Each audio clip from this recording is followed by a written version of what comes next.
بسم اللہ الرحمن الرحیم۔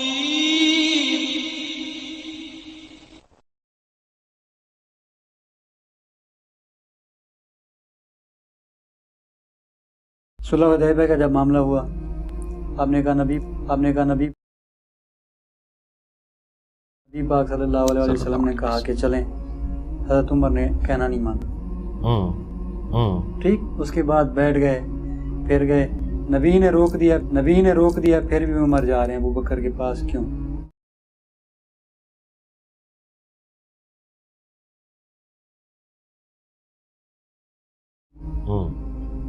تو حضرت ابوبکر نے آگے سے ڈانٹ دیا تھا نا،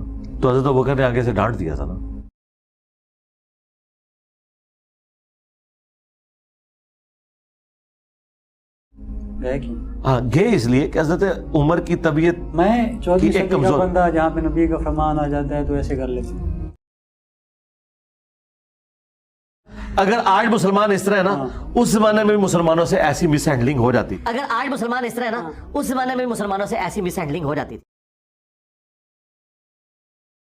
تھی۔ بعض اوقات ان کی طبیعت کی وجہ سے، بعض اوقات رسول اللہ کے ساتھ فرینکنس کی وجہ سے، ٹھیک ہے۔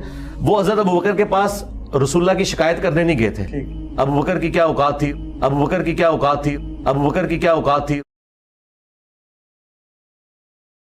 رسول اللہ کے مقابلے میں کہ ان کو شکایت لگائی جاتی۔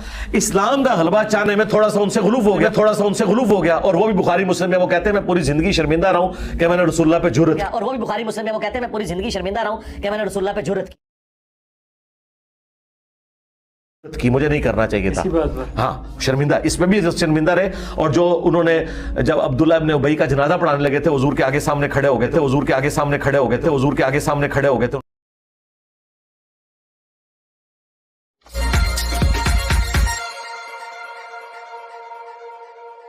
تو ان کا میں نے بعد میں جرأت کی اور کہا کہ اللہ اور اس کا رسول بہتر جانتے تھے، مجھے نہیں کرنا چاہیے تھا۔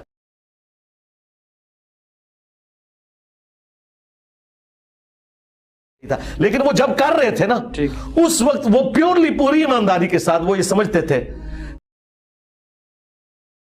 جس طرح میرے بھی کئی ساتھی آ کے میرے ساتھ کہی آپ نے بالکل کر رہے۔ اچھا، اور ایک اور بات بتاؤں آپ کو، یہ آپ کو 2-3 واقعات پتا ہے نا جس میں حضرت عمر غلط نکلے۔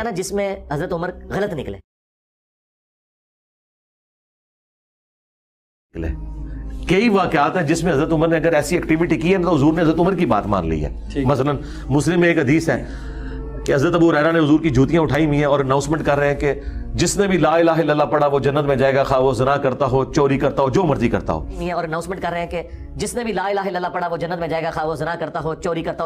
ہو۔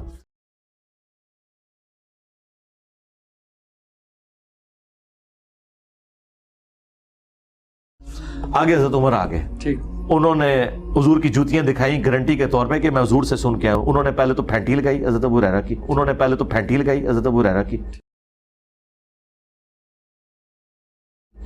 مارتے ہوئے حضور کے پاس لے کے آئے،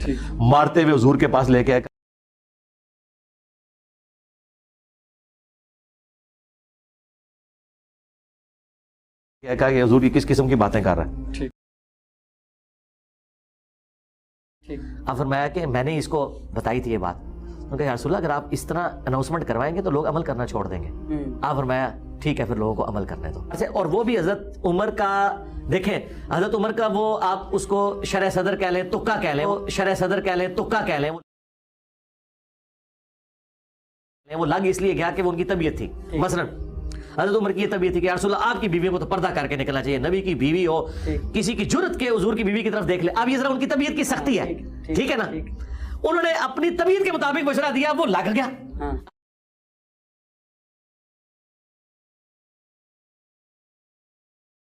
اللہ تعالیٰ نے ایکسیپٹ کر لیا، ٹھیک ہے نا، کبھی طبیعت کے خلاف کوئی مشورہ نہیں ہے۔ اچھا، ادھر بھی آ جائے تعویل قبلہ والا بھی، انہوں نے کہا یار یہ مشرکین عرب بھی سارے لوگ جو ہے یہ مستجاب پہ کھڑے ہو کے نماز پڑھتے ہیں اور یہاں پہ بیت المقدس کی طرف منہ ہوتا ہے، آپ مقام ابراہیم پہ کھڑے ہو نا، بیت المقدس کا ہمارا کیا لینا دینا جب ایک نئی امت کھڑی ہوئی ہے تو ہم نے ایسی دیوار پہ کھڑا ہونا ہے کہ جہاں بیت المقدس سامنے آئے ہی نا، کوئی بیت المقدس کو کعبے کے برابر سمجھے ہی نا۔ تو آپ مقام ابراہیم پہ کھڑے ہو، بیت المقدس آپ کے رائٹ پہ رہ جائے گا اور آپ اس دیوار پہ کھڑے ہو، قرآن میں آ گیا واتخذوا من مقام ابراہیم مصلی.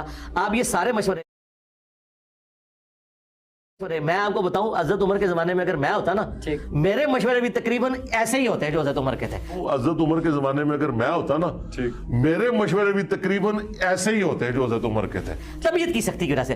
اور اس طریقے سے ہمارے عثمان بھائی ہوتے ہیں، ان کے مشورے وہی ہوتے ہیں جو حضرت ابوبکر کے تھے. طبیعت کی سختی کی وجہ سے. اور اس طریقے سے ہمارے عثمان بھائی ہوتے ہیں، ان کے مشورے وہی ہوتے ہیں جو حضرت ابوبکر کے تھے.